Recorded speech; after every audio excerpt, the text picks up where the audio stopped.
Joe Hazuka here for another edition of Hazuka's Horticulture, talking about water. Our water here in Phoenix, Arizona is very hard.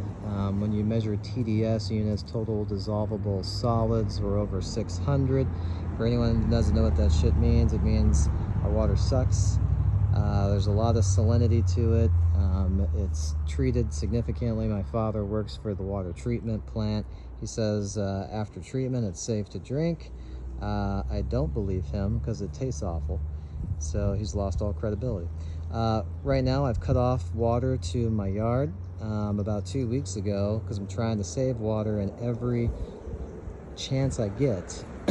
And so right now I water things by hand, slow amount of liters per minute for a long period of time.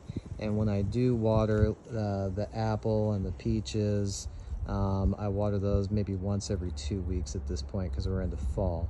The sugar cane I might water once a week. The jujube probably weekly as well. You come over here into the tropical garden space, my high density planting area. This stuff's a little bit different. You know, right now we're doing every 3 days for a lot of these. The mangoes, the loquats, the bananas. Bananas require a lot more water than pretty much anything else. They also consume a ton of nutrients. So you gotta feed these guys. They're also very thirsty. During the winter time, when nighttime temperatures start to get low, I actually cut off water from all these as well. I don't water these. To save money on water, I devised this water collection. As you can see, I have it up right now because we're supposed to get rain in a couple of days. The water from a rainstorm will collect on my roof, drop on the tarp, and then it'll siphon into this reservoir. And then I'll utilize that water, you know, pretty much all year round. From one frickin' storm, I've had a full reservoir just from one storm. 55 gallons. Amazing. So here in Arizona, because the water is terrible, a lot of people who do short waterings, you know, I've seen some people do 15 minutes a day, 3 times a day. It's a shallow watering. So what are you doing to those roots? Those roots are sending out laterals instead of sending down deep tap roots, and they're not getting really much structural scaffolding, right? So you get these high sustained winds that we have with some of these storms, and those trees are gonna fold right over, no problem, because they just don't have a complex network of roots. They're weak. You got weak trees. I want strong trees. I want roots that run deep, right? So when I water mine, especially in the summertime, I do 30 minutes minimum daily when temperatures are over 105 degrees. When you go from 90 to 105 degrees, I actually increase the water duration, but I decrease the frequency. So I'm watering 40 minutes every 2 days. And then when we drop down below 90 degrees, I'm watering once every 3 days. When we drop down below 80 degrees, I'm watering weekly for the tropicals.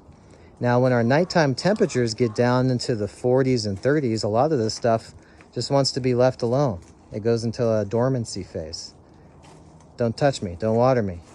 I'm not thirsty anymore. So then I just completely turn off the water, and I might water it by hand, you know, most of the time with this reservoir.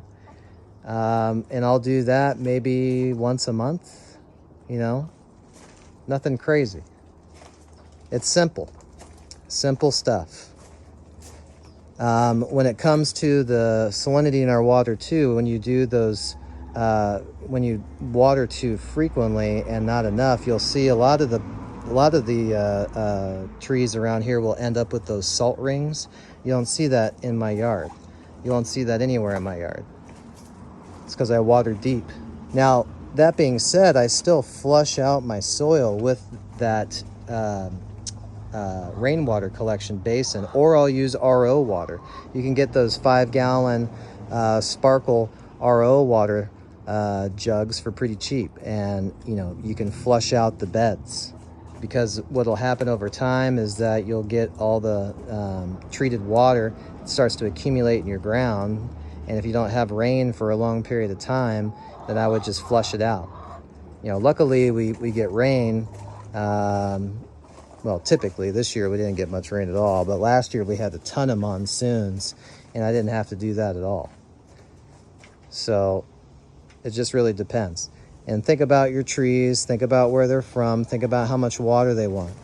Again, if you water stuff in the wintertime that does not like to get water when it's cold, it's going to rot out the bottoms.